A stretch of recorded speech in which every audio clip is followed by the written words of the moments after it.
Okay, for today's video, I'm going to talk about the trading system and risk parameters, give some guidelines for thinking about risk, some examples of how you might map out how your risk is structured for different types of trades, and then some homework, how to set yourself up with this and how to use this in practice. The basics you need to know as far as risk. Um, the recommendation is keep a consistent percentage of your account that you use as risk for given trades. So before you go into an account, you know how much you're going to be before you go into your trade for the day, you know how much you're going to be risking. It's not a spur of the moment emotional decision. It's something that you have mapped out and something that's very systematized. 1% sizing of risk per trade is pretty reasonable. 2% would be also. As you get more nuanced with it, there are other considerations you can add in, but generally like a 1 to 2% sizing of risk per trade starting out is reasonable and something you can stick with and have success with in the long term.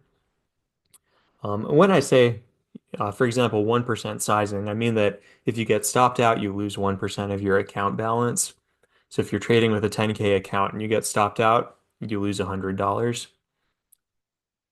So the goal, the idea is like map and journal this out and stick to it. Know what you're getting into before you start your trades for the day. Have a system behind it. As you trade, as your account balance grows, ideally over time, you're going to compound your gains by adjusting this risk sizing.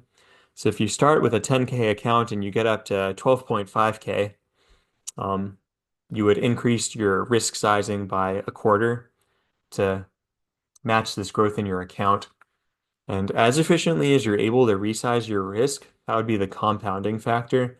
As we know about compound interest, the more often you compound, the higher your return will be over time.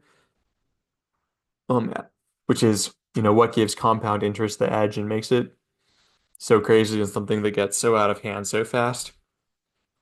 Um, is because of this, compounding over time and ideally compounding regularly versus just simple interest where you have, one APR that you stick to consistently over time. This is an example, pretty simple. I just drew out on a spreadsheet to get the juices flowing of how you might begin to think about this. So for different sizes of ranges on the range chart, we have our set ticks that we use for stop losses. And then this is an example of how you may structure the percentage size of your account that you risk on trades for stop losses of this size for trades on this range chart. So with an account size of $10,000, risking 1% would be $100.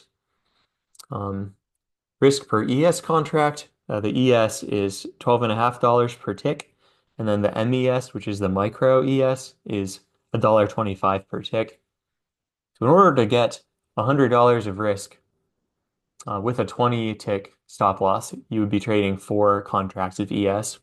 So whenever you enter this trade, you're gonna, if you're longing, you're gonna buy 4 MES contracts, set your stop 20 ticks away, and set your take profit 60 away. Well, that would be risking $100. Likewise, with a 40 tick stop loss, double the distance, so the same risk would be half the size. And then for 80 and 160, I have them here as well. If you size up your account size to 50K, the adjustment would just follow mathematically. So instead of 4 contracts of MES, it would be 2 of ES, which would be 2 times $250, which is 500, which is 1% of 50K. Uh, And $500 with a 40 tick stop loss would just be 1 contract of ES. Then all the way up on a 160 tick stop loss, you would still be trading 5 of the MES, which would be um, 5 times 200, $1,000 for 2%. So yeah, you can see how the math works out there. This is getting a little bit more complicated or nuanced. So instead of wanting to have just one sizing for every trade on a certain range chart, you could break your sizing up and take like simple trades which could be just stochastics plus market structure, and then add in the awesome oscillator confluence. Um, and then, based on how confident you are in the trade, have different sizing. In this example, it's just breaking it into simple trades and then AO divergence trades. AO divergences, they tend to be the most confident trade signals. So this is an example where everything else you would do, 1% on a 16 range chart, and the AO divs you would do 2%, just sizing up and doubling down because they tend to be good signals. You could break it into like stochastic trades would be 1%, and then stochastics plus AO confluence could be 2%, and then AO divs could be 3%. Any amount of ways you can have criteria for how confident you are in a trade and adjust sizing based on that. And this example is, still fairly simple and straightforward, but the same as before on simple trades, and then just doing twice the risk sizing for awesome oscillator divergences. We'll talk about risk scaling in one of the next coming up videos. And that would also be something that changes how you think about this. The idea with risk scaling is that if you have to enter the trade subsequently, like if you fail and re-enter, you would enter with a higher size. And if you do that, you might want to decrease the amount you're risking on the initial trade. So maybe this could be 0.5% instead of 1%, which would allow to resize and size up and enter multiple times.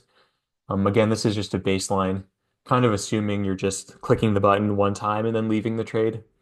Um, but in reality, there are different ways to manage it. Also, like adding on AO crosses, like we talked about before, could be something that you include. So on your own, based on the examples here, I would recommend like using these to map out your own risk parameters for a range of account sizes. So if you're starting at 10K, have all of those, the sizing mapped out for different trade types you're going to take there.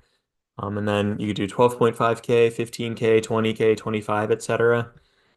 And every size that you have a risk sizing adjustment would represent a time that you're compounding the interest that you're making on your gains.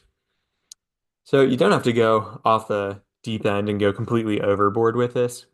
But like I mentioned earlier, the more efficiently you're able to compound your gains, the better your returns will be. So there's some trade-off there, but it is a good idea to have like fairly frequent rebalancing as your account size grows. In the same way that you scale up as the account size does go up ideally over time. If you fail trades and your account shrinks, you would do the reverse. So if you make it up to 15K and you're trading with 15K sizing, you make a few bad decisions, or maybe you enter too much risk impulsively, which is a bad idea. You go back down to a 12.5K account, you would adjust your risk sizing so that it would be in line with a smaller account again, and then just grind your way back up until you get to 15 before you would go back to your risk sizing based on using a 15K account. So that was it, an overview of how to think of risk. I think generally starting out the 1 to 2% sizing is a good idea. Like we got into, like sizing up based on confluence of trades you have, is something that can additionally generate value and can be good to incorporate. We'll get some more into risk scaling also, which is another consideration. But as a brief overview, like this should be enough to get you to where you're mapping out things and thinking about this on your own and also practicing it, which I think is a good place to be.